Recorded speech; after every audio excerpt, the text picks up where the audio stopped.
एक गांव में टुन्नू चिड़ा अपनी बेटी टुनटुनी और अपनी पत्नी टूनी चिड़िया के साथ रहता था। टुन्नू चिड़ा खुद से टमाटर उगाकर उनको बेचता था।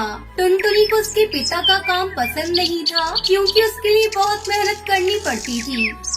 बेटा टुनटुनी, तुम मेरी टमाटर की खेती में मदद किया करो। मैं तुम्हें टमाटर उगाना सिखाऊंगा और तुम टमाटर का व्यापार चलाना भी सीख जाओगी। अकेले मैं इतना काम नहीं कर पा रहा हूँ। बेटा, मेरे साथ काम करोगी तो मेरी भी मदद हो जाएगी। पिताजी, मुझे आपका ये टमाटर का व्यापार बिल्कुल भी पसंद नहीं है। फिर दोबारा मुझे इस काम को सीखने के लिए मत कहना। ये सुनकर टुन्नू चिड़ा को बहुत दुख होता है और ऐसे ही कुछ साल बीत जाते हैं। ज्यादा उम्र होने की वजह से टुन्नू चिड़ा बिस्तर पकड़ लेता है। बेटा टुनटुनी, तुम्हें आज से तुम्हारे पिताजी की जगह लेनी होगी और उनका काम करना पड़ेगा, तभी हम खुशी से रह पाएंगे बेटा।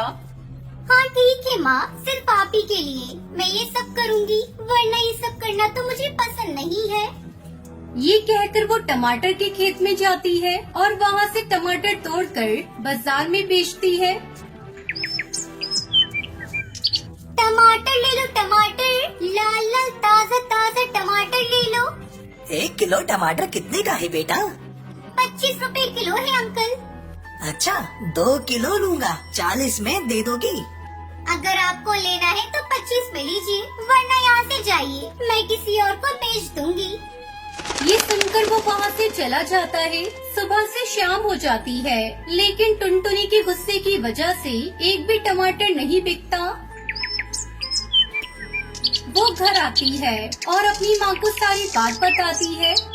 बेटा, इस गुस्से के साथ व्यापार नहीं कर पाओगी। अगर तुम अपना व्यापार बदलोगी तो पक्षी तुमसे टमाटर खरीदेंगे। लेकिन टुनटुनी उसकी एक भी नहीं सुनती। वहीं टूनी चिड़िया पके हुए टमाटर से अचार बनाकर बेचने लगती है। बहुत से पक्षी उससे अचार खरीदते हैं। ये देखकर टुनटुनी सोचती है, अगर मैं उसी दिन पिताजी की बात मान लेती तो आज माँ को ऐसी मेहनत करने की जरूरत नहीं पड़ती। फिर टुनटुनी चिड़िया अपनी माँ के पास जाती है। माँ, मैं आपसी उम्र में छोटी हूँ, लेकिन मेरे लिए टमाटर का व्यापार करना इतना मुश्किल क्यों लग रहा है? आप इतनी उम्र में भी इतने काम कैसे कर पा रही हो? सब आपके बनाए हुए अचार को बहुत पसंद कर रहे हैं और खरीद रहे हैं।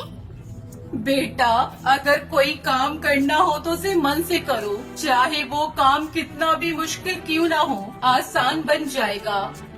अपनी माँ की बात सुनकर टुनटुनी को अपनी गलती का एहसास हो जाता है। वो अच्छे से अपने टमाटर की खेती करती है और उन्हें तोड़कर बाजार में बेचने जाती है। टमाटर ले लो, टमाटर, लाल लाल देसी टमाटर ले लो। उसके अच्छे व्यवहार की वजह से सब पक्षी उससे टमाटर खरीद लेते हैं। वो खुशी खुशी घर आती है। माँ, मैंने आज सारे टमाटर बेच दिए। आपने सही कहा था, कोई भी काम अगर हम मन लगाकर करेंगे तो हमारे लिए सब काम आसान हो जाएंगे। ये सुनकर उसकी माँ बहुत खुश होती है और टुनटुनी टमाटर की खेती करके अपने परिवार के साथ खुशी खुशी रहने लगती है।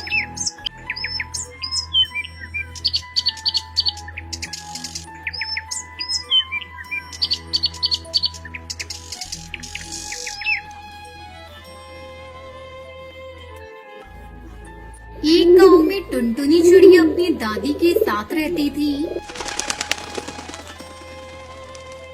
और वो स्कूल से आने के बाद घर के कामों में अपनी दादी का हाथ बटाती थी। तब उसकी दादी ने उसे चाय बनाना सिखाया। वो बहुत ही स्वादिष्ट चाय बनाती थी। जब भी कोई इसके हाथ की चाय पीता, सब उसकी तारीफ करते। एक दिन उसके चाचा बंटी कबूतर वहाँ आए।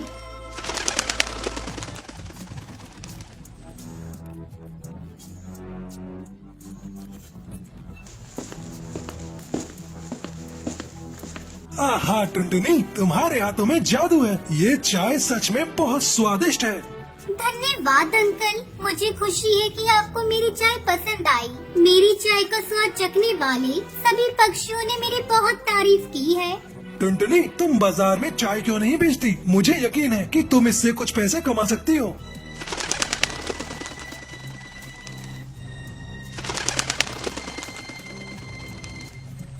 टुनटुनी ने अपनी चाचा की बात मानकर एक चाय की दुकान खोल ली। चाय ले लो चाय, गर्मा गर्म चाय, अदरक वाली चाय पी लो। चाय ले लो चाय, गर्मा गर्म चाय।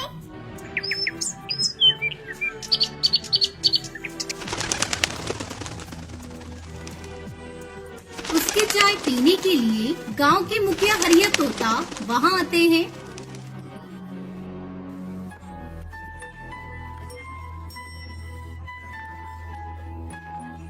टुनटुनी, तुम्हारे हाथों में जादू है, तुम्हारी चाय कमाल की है। जी शुक्रिया, मुझे बहुत खुशी है कि आपको मेरी चाय पसंद आई। टुनटुनी, तुम अपने भविष्य के बारे में सोचो। मेरी मानो, तुम शहर के पक्षियों को भी अपने हाथों की चाय पिलाओ, इससे तुम्हें अच्छे पैसे मिलेंगे। ये सुनकर वो बहुत खुश होती है।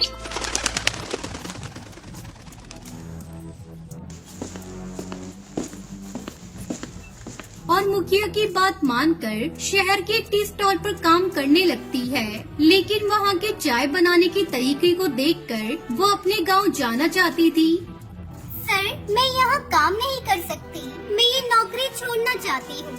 क्या तुम्हें तो यहाँ एक भी दिन नहीं हुआ और तुम काम छोड़ना चाहती हो? कम से कम मुझे कारण तो बताओ कि तुम क्यों छोड़ना चाहती हो? मुझे चाय बनाने का तरीका पसंद नहीं है।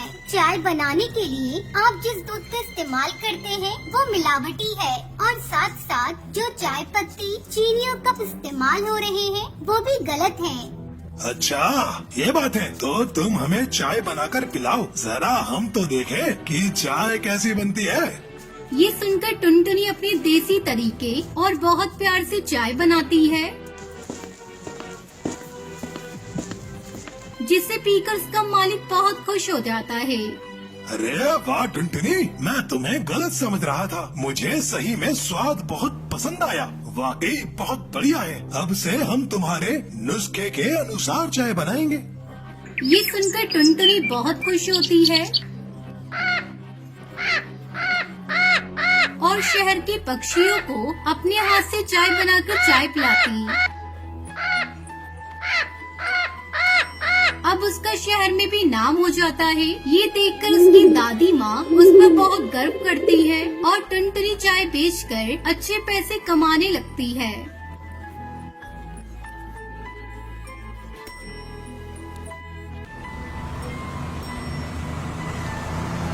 बहुत समय पहले नागपुर के जंगल में सुंदरी कौवी अपनी बहू टुनटुनी चिड़िया के साथ रहती थी। शादी के कुछ साल बाद ही टुनटुनी चिड़िया के पति की मौत हो गई थी।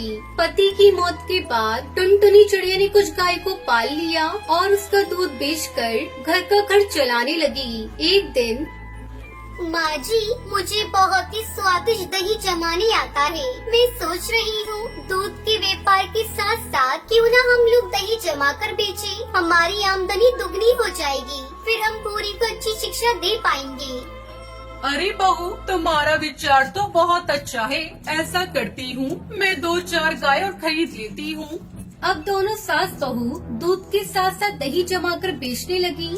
अरे वाह टुनटुनी बहन, ये तो तुमने बहुत अच्छा किया। हमें दही लेने के लिए शहर के जंगल जाना पड़ता था। यहाँ तो कालू दही बेचता था, उसकी क्वालिटी तो बिल्कुल घटिया होती है। ऐसा करो, तुम मुझे 20 थैली दही की पैक करके दे दो। अभी देती हूँ बंटी भैया। इस तरह जंगल की पक्षी टुनटुनी चिड़िया से दही खरीदने लगी। एक दिन जमींदार हरी तोता टुनटुनी चिड़िया की दुकान पर आता है। टुनटुनी, मैंने सुना है तुम्हारी बनाई हुई दही बहुत स्वादिष्ट होती है। हाँ हाँ मालिक, आपने बिल्कुल सही सुना है। अब अपने मुंह से क्या तारीफ करूँ। ये लीजिए, इसे खाकर बताइए इसका स्वाद कैसा है। टुनटुनी चिड़िया जमींदार को दही खाने के लिए देती है।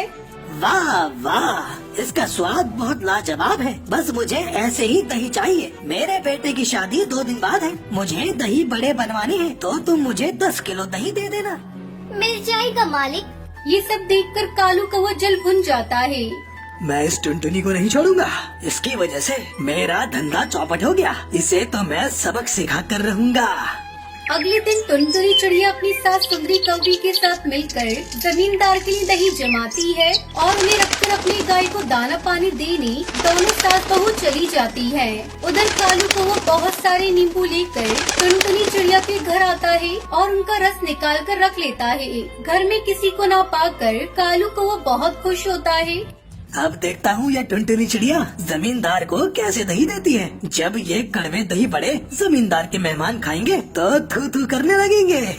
फिर जमींदार इन दोनों सास बहू को मौत के घाट उतार देगा और मेरा रास्ता भी साफ हो जाएगा।